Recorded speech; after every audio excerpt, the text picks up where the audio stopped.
O poder familiar será exercido em igualdade de condições pelo pai e pela mãe, na forma do que dispuser a lei civil. Portanto, vamos ver o que fala essa questão. Em caso de discordância da guarda, o uso do pátrio poder será priorizado à mãe. Errado, tá? A mãe e o pai têm o mesmo poder. A falta ou carência de recursos materiais constitui motivo suficiente para a perda ou suspensão do poder familiar. Errado. Não é a falta ou carência de recursos materiais que tira a criança da família. O que tira a criança da família é ele estar negligenciando aquelas situações que são muito importantes para o seu desenvolvimento educacional, material, moral e maus tratos. A criança e o adolescente será mantido em sua família de origem, a qual deverá ser incluída em programas oficiais de auxílio. Essa é a resposta correta. Letra C. Os filhos havidos fora do casamento não terão os mesmos direitos. Eles terão os mesmos direitos e qualificações dos filhos biológicos, tá? O que fala aí o artigo 21? O poder familiar ele será exercido em igualdade de condições. Então, pai e mãe têm o mesmo direito dentro desse poder. É assegurado a qualquer deles o direito de, em caso de discordância, quando os pais não estão muito sintonizados em relação a que fazer com as crianças e com os adolescentes, compete então a gente chamar aí a autoridade judiciária para decidir qual é a melhor conduta. Os pais devem sustentar, guardar e dar educação aos filhos menores, cabendo-lhes ainda, no interesse destes, a obrigação de cumprir e fazer cumprir as determinações judiciais.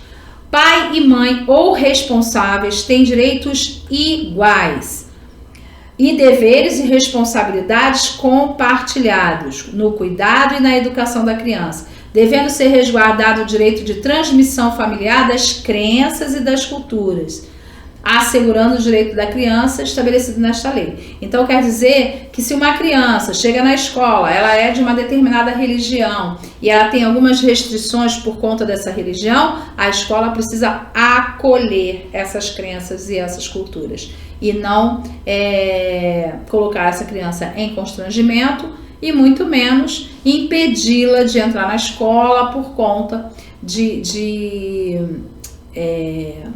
normativas que vão contra o que está escrito no Estatuto da Criança e do Adolescente.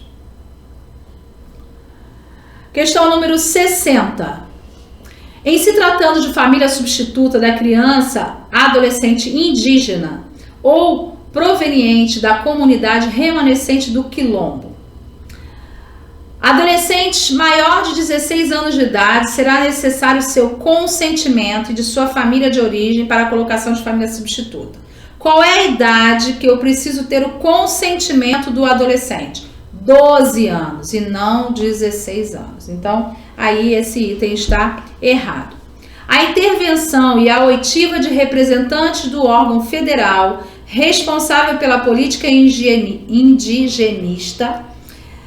no caso de crianças e adolescentes indígenas e de antropólogos, perante a equipe interprofissional ou multidisciplinar que irá acompanhar o caso. Essa é a resposta correta. Eu não adoto um índio sem ter esses cuidados, né, com o órgão federal de proteção, no caso a FUNAI. Eu preciso ter acesso à cultura e de preferência quem adota índio é índio também. Para quê? Para que mantenha as tradições indígenas. A colocação da família substituta ocorrerá preferencialmente fora da comunidade, não, dentro da comunidade. Que seja consideradas e respeitadas a sua identidade social e cultural, os seus costumes e tradições, bem como suas instituições, mantendo obrigatoriamente o poder familiar de origem. Não tem essa obrigatoriedade de manter o poder familiar da origem indígena. O que que é preferencialmente que sejam pessoas da mesma comunidade. Vamos ver o que fala aí o artigo, não é?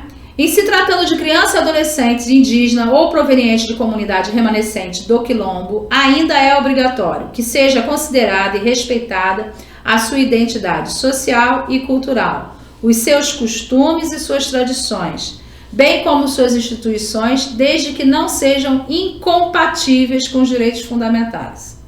A colocação familiar ocorrerá prioritariamente no seio, não é unicamente, é prioritariamente no seio de sua comunidade, junto aos membros da mesma etnia. A intervenção e a oitiva de representantes do órgão federal responsável, então eu tenho intervenção e oitiva, quer dizer, eu vou ouvir e eles podem até decidir que não é bacana ali aquela adoção para aquele índio. Não só os indígenas, mas também os quilombolas, né? E de antropólogos, porque os antropólogos estarão dentro desse processo também, para entender todo esse processo cultural, e a equipe interprofissional e multidisciplinar que irá acompanhar todo o caso. Então, está aí a compreensão da resposta que foi o gabarito.